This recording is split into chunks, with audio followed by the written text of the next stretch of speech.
LaJoy, Diego Monahan, and Mark St. Hilaire. 56-point cushion between Coury Hutchings and Alan Coates. Pace car pulls in, getting set to go green off of turn number 4. Jack Aquilina in car 11. Skip Brunig, car 02.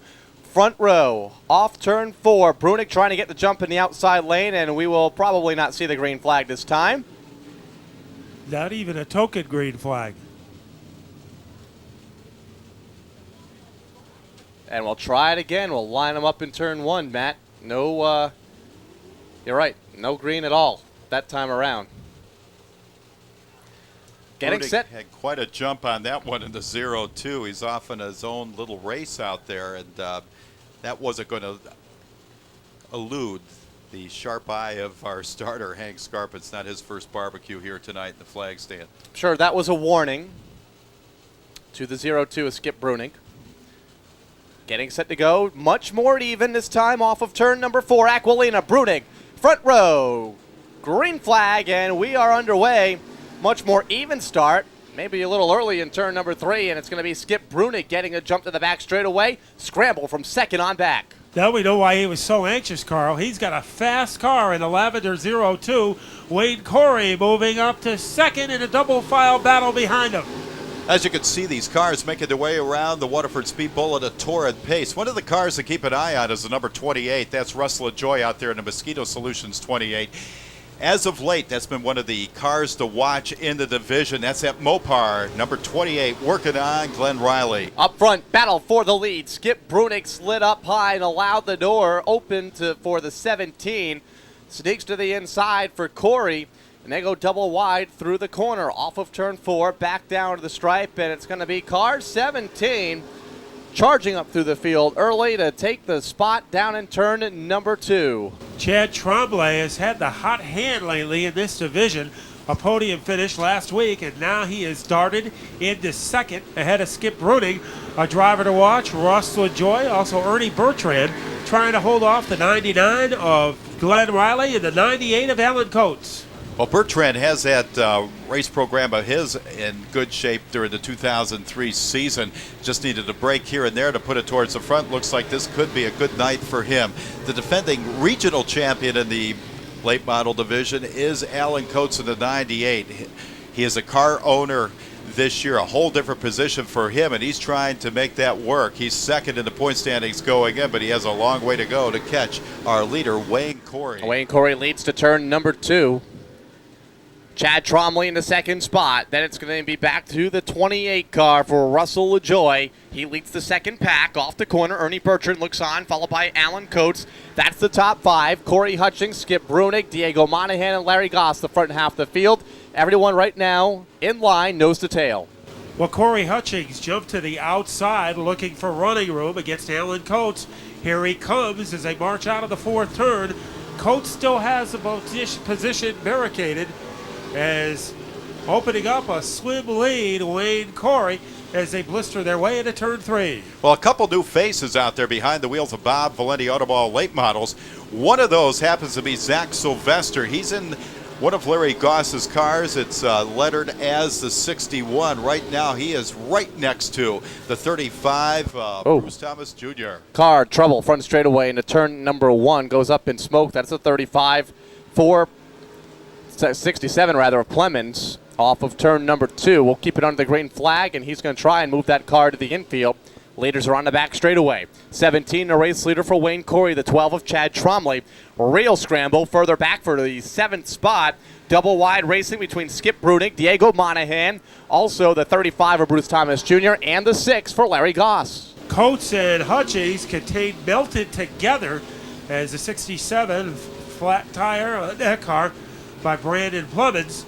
And now Coury Hutchings finally wiggles about a half a car length ahead of Alan Coates to take 4th place. Well, as you can see, that Sperry Enterprises number 12 having a nice run out there. That's Chad Trombley, who has really turned it on to the second half of the season. A lot of seat time for him and practices has paid off as he is right in front of Russell LaJoy, who's trying to make his move to the front of the field. Back to turn number 2. Russell LaJoy looking to the inside of Tromley for that 2nd spot. Falls back in the line for now. Ernie Bertrand looks on in 4th as they come off of turn 4. Contact, and Tromley goes around off of turn 4. He and the 28 came together for Russell LaJoy, and Tromley goes for a spin, and now will set idle in turn number 1 to the infield grass. Will that draw a caution? The leaders come off turn 4, and they'll stare down the yellow flag for the second time in the event. So just about at the halfway point of the race, Wayne Coury is our leader, and it was a great run all night long for Chad Tromboy. We've seen him really come alive the last 5 or 6 weeks of the season in car number 12. Unfortunately, there was turbulence that time between himself and Russell LaJoy. The Kyle Petty Victory Junction camp, and I tell you, that camp's really coming along, and I believe the first cabin is up and complete. The New Hampshire cabin, all the cabins will be named after the Winston Cup race tracks and cities. The New Hampshire cabin is already complete, and that program's coming along nicely, and looking forward to its opening as we go back under the green flag. 3 wide for the 5th spot. Diego Monahan, Larry Goss, back to turn number 2. But the battle intensifies for the lead. Coury on the inside, on the outside, Russell LaJoy. They streak around the 4th turn, and by a handful, it's Wayne Coury as they maneuver into turn 1. So as you can see, this battle now shaping up between LaJoy and Coury. LaJoy on the outside, Coury on the inside in the number 17. Whoa, back straightaway. 2 cars go spinning. Chad Tromley comes back up onto the track. Caution comes out. And very wisely hits the binders before he can go any farther up the track. He and Durante involved in an incident.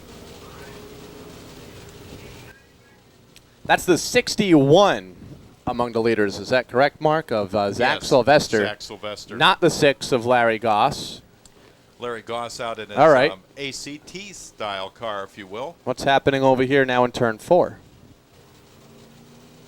Oh, 3, 14 to go, just past the halfway mark here in this feature. They were stacked up 3 and 4 wide in the last restart.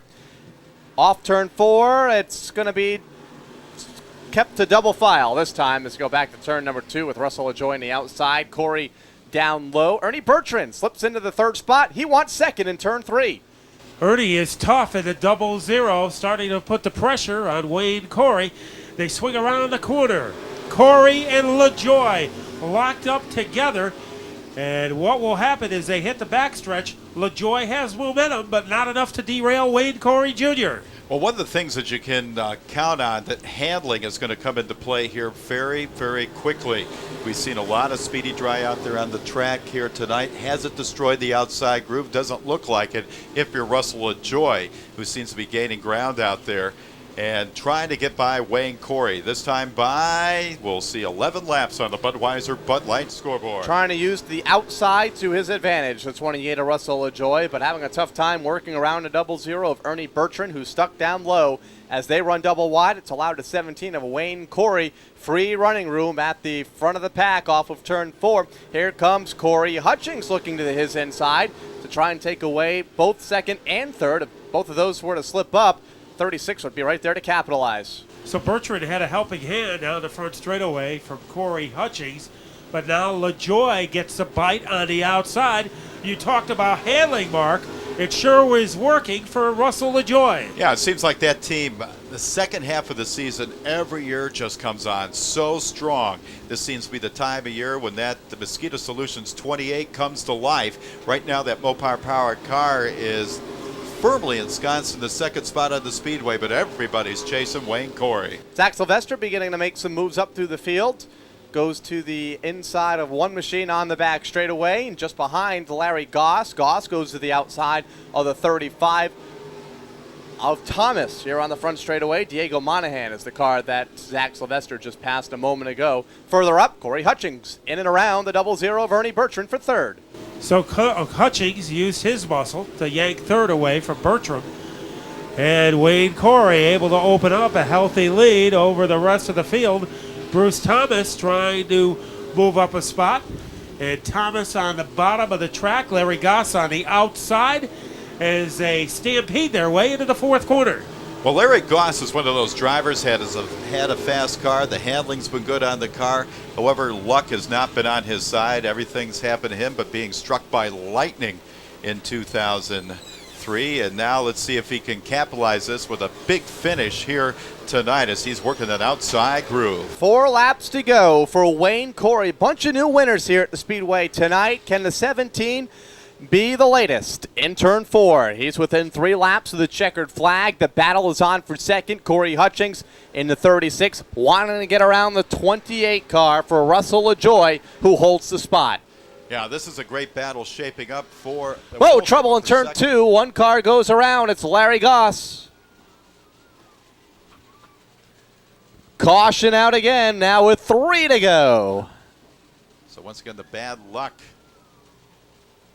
hitting Larry Goss. And try to get that car fired up. Now Corey, who had a lead of about 7 or 8 car lengths or so, that lead has gone away. Moved the 28 car of Russell LaJoie into the picture now, along with the 36 of Corey Hutchings. One other car on the back straightaway spun, facing the wrong direction. Just Corey and Russell LaJoie. Corey Hutchings, Bruce Thomas, Zach Sylvester, top 5. Green flag is out, and we're off and racing for 3 circuits, Mark. So this is going to be quite a finish out here, as you can see, as it has been the past few laps. Wayne Coury is the man to beat. Russell LaJoie on the outside. Here comes Corey Hutchings, our points leader, on the inside in the battle for second. 2 to go, and 17 trying to protect the lead for Wayne Coury. Corey Hutchings looked to the inside. They went tooth and nail in their qualifying heat race earlier this afternoon. They're nose to tail for the last lap and a half off the corner. White flag, 1 lap to go. Wayne Coury, Corey Hutchings, Zach Sylvester, and Russell LaJoie back to turn 2. Yeah, Zach Sylvester doing a terrific job out there in the number 61. He's locked in a battle with the Mosquito Solutions number 28. But the man to beat is Wayne Coury. Can he make it around in the first spot? Hold off Corey Hutchings. He will indeed, as Corey Hutchings finished second behind Wayne Coury. Zach Sylvester with a podium finish by the looks in the backup car for Larry Goss here this evening. Great run for the 17 of Wayne Coury. Held off the challenge with 2 laps to go by Corey Hutchings. Corey will build on his point lead tonight, though, over Alan Coates going into next Saturday night's competition. Hope to see you back here next Saturday night as we begin to wind down the 2003 season, racing for the track championships in all of our divisions. We may crown some champions next week. Second place driver, a great run as usual for the driver of car number 36, Corey Hutchings. So once again, Corey, you're able to take care of business. Yeah, we got a great race car here. We got a great engine. John Burnett, I got to thank him tremendously. He's been working his butt off. We're doing 2 tracks this year, and he just keeps working and trying to make things better for us up there. Awesome motor down here. Can't do it without Foreign Auto Part, Concrete Express, Pinnell's Auto, Monroe Muffler and Brake, Daddy Jack's Restaurant. And I want to thank all my fans for supporting me this year. I've been having a great season, and I wish we could have got another one tonight, but, then again, we got a couple weeks left to go, and one more good week, I think we can sew this thing up. And some people might think you might be taking it a little easy with the point race the way it is, but you were very aggressive tonight, especially in the later stages of the race. Well, you got to be. I mean, they're not going to wait for you. They're going to keep going and get away from you. So we're aggressive enough just to get in there and take some holes when they're opened up. And like I said, I got a great engine builder, John Burnett. I can't thank him enough. And a great driver behind the wheel, the driver of car number 36, Corey Hutchings. And now let's go to the winner's circle. A very happy scene here at Victory Lane as a winner holding off the competition from LaJoie and Hutchings. A much-deserved win for the driver of car number 17, Wayne Coury Jr. And here he comes to the winner's circle here. Wade, what a great run. Everybody pressured you almost in the building tonight, and you came out in front. Yeah, you know what? It's been a long time since we've been here. I knew we were going to have to deal with some pressure, but happy to do it. We had a great night. I can't thank all these guys enough, all my sponsors, Wayne's Auto Body, my dad, Burns Insurance, Bennett Builders Painting, J&J Custom Builders, Dennis's Auto Parts. I just want to thank everybody on my crew, my cousin Matt. Valley Auto Machine for some excellent power tonight. Guy makes a great motor, and we're just happy to be here. We've had such bad luck lately that this is just, I mean, anything inside the top 3 would have been great tonight, but this is just icing on the cake. And great tonight on restarts. Oh, thanks, man. I mean, I've had some problems with restarts this season in the past, and so we were working extra hard on it tonight. So I don't know what else to say. We're just really happy. There is nothing more to say than congratulations to the winner of tonight's late model feature, Wayne Coury Jr.